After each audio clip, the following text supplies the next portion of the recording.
ijoollee raayyaa jirtu, raayyaa raayituu jirtu, ijoollee walloo jirtu, walloo kamisee jirtu, ijoollee wallaggaa jirtu, ijoollee narsii jirtu, ijoollee booranaa jirtu, ijoollee tuulamaa jirtu.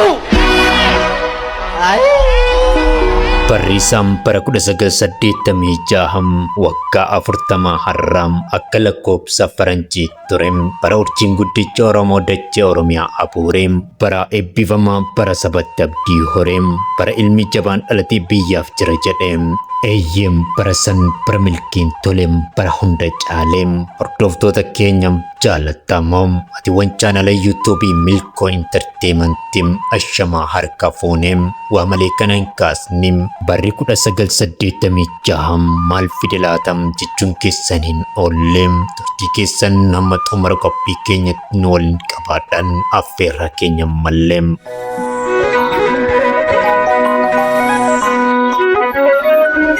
Handhuura Amboo hanga golee Oromiyaa biyya keessaa hanga biyya alaa maqaan isaa wal gaheem jabineessaa funduura gaabai ajab jedhee dinqisiifatteem sagaleen isaa kiiloleen walaloonni isaa sokoon dabaalamim qalbii nama fuudhaam xiiqeffataam dhiiram goota onneen gaaraam jabaa hanga maqaa isaa gahu urjii hunda caalu tureem eebbi maatii isaa bariin faana isaa dhahim fooliin isaa waan urgaa fakkaataam. nama qubsum eleerrattuu beekum akkuma jedhamu umrii isaa ijoollummaa akaakayyuu isaa biratti dabarseem yoos nama jabaa ta'uun isaa barameem eeyyeem nama guddaa wajjin ooluun nama guddaa nama goottiim ilmi hayyuun guddiseem hayyuu ta'eem ilmi jabaan guddise jagna ta'eem maatii isaa bira darbee sabaaf abdii ta'eem siif jira jedheem ilmi jabaan kun fira dhihoom mootii walaloo Looreessaa Gaa'ee Gabramadeen tureem kanaaf laata kana ayyaanni aartii isa booji'eem.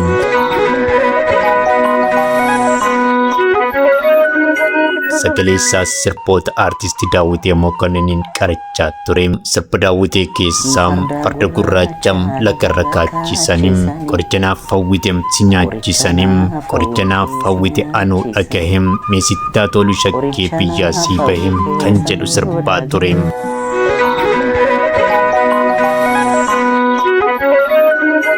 Namni jabaan kun umrii isaa ijoollummaan gidiraa mana hidhaadhaan dhameem karjalleem michoomeem ta'us mogoleen isaa kanaan hin laafneem abjuun ijoollummaa isaa karatti hin hafneem turtii mana hidhaam keessatti qabaateen waa tokko murteesseem qalamaa fi dabtareessan abjuu isaa milkeessuuf walaloo katabu eegaleem eeyyeem haala kanaan sirboota albam isaa jalqabam gara caaluu mana sirreessaa keessatti katabee xumureem wayita mana hidharraa gurra ummataan bara 2009 akka faranjitti kakabsiiseem albamiin isaa jalqabaa kunis erga ummata bira gaheem ilma abdiin aartii Oromoo irra kaa'ame ta'eem eeyyeem amaanaa baatu reeffaam albamiin isaa guddoo dhaggeeffatameem jaalatamummaa horateem.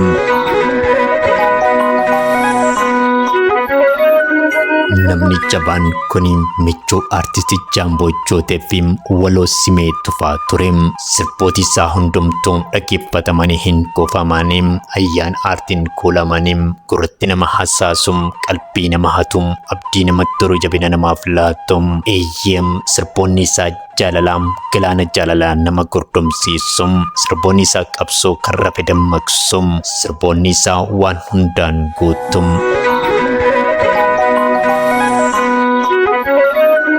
Namni jabaan kun fakkii Mustafaa Haraweem Ali Birraam Ismaayyoo Muusaam Abdii Qopheem Eebbisaa Addunyaam Abdullaahi Arsii Abubakar Muusaa fi urjiiwwan kaanii tureem eeyyeem urjii dhaloota qubeem isa maayikiin warra taankee adabeem golatti galchee geeraraa gaafatee tureem 2013 akka lakkoofsa faranjiim albamii isaa lammaffaa dabaleem riikaardii gurgurtaa albamoota muuziqaa Afrikaa cabseem addunyatti maqaa saba isaa ol kaaseem maqaa isaa katabeem namni jabaan kun baras waa'ee keenyaam waa'ee Oromoo akka addunyaa dhageessutti lallabeem nama oolmaa guddoo saba isaaf ooleem nama roorroo alagaa Oromoorraa qoleem eeyyeem jagna akkasiitti namni jabaan kun hanga fagootaatti. abbaan isaa akka inni baratee bakka guddaa ga'uuf hawwa ture. Garuu inni ayyaana aartiin mo'amee aartii Oromoo laga ceesisuu filate. Maarree gaafa inni sirba aartistii Wasanoo Diidoo Maasangamaa weellisee akkuma dhageen abbaan isaa fuula gammachuu ulfaa'een ilmi kee reefuu sirba jechuun harmee isaatti hime. Namni jabaan kun qabeenya Oromoo bade lafa Oromoo saamamee akka dhaloonni barbaaduuf waamicha dhiyeesse.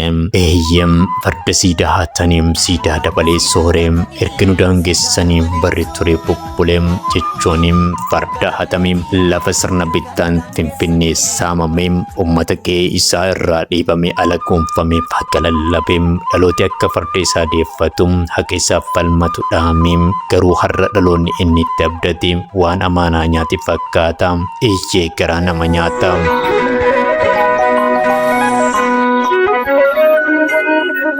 Kormeen gaafa xiiqeem gadaamisi abbaa biqilcheem gaafa abdiileen uummata keenya qaleem kan qeedhaa buqqaase isiniif jira jechuun uummata isaa onnachiiseem. Eeyyeem kiiraree waltajjii raaseem Oromoo abdachiiseem sirna bittaa masaraa baqachiiseem goota firaa fi alagaanis jagnummaa isaa lallabeem. Namni jabaan kun eenyu jechuun keessaan hin oolum isiniif dhiiseem anin jedhu abalum akkamiin dhiisaam maqaa gootaa lallabuum goota hunda caalum korme ilma hundeessaam jabaa keenyaa caalum. Hordoftoota keenya namni jabaan kun albamii isaa sadaffaa otoo hojjechaa jiru qariyyoon kun uummata jaallatutti nagaadhaan machuuf dirqame. Silaskoonni seenaa dheeraa malee umrii dheeraa hin qabu. Waxabajjii 29 bara 2020 gocha gara jabeeyyiin wareegame. Seenaa reerminyaatoom dhiira akkasii ture namni jabaan keenyarraa du'atta hammaatum dhugaa fi gumaa isaaf uuman haa dubbatu. Hordoftoota keenya turtiin waliin qabaataniif galatoomaa. Qophii keenyarraa kanumaan goolaboof dirqamna. Horaa bulaa deebanaa.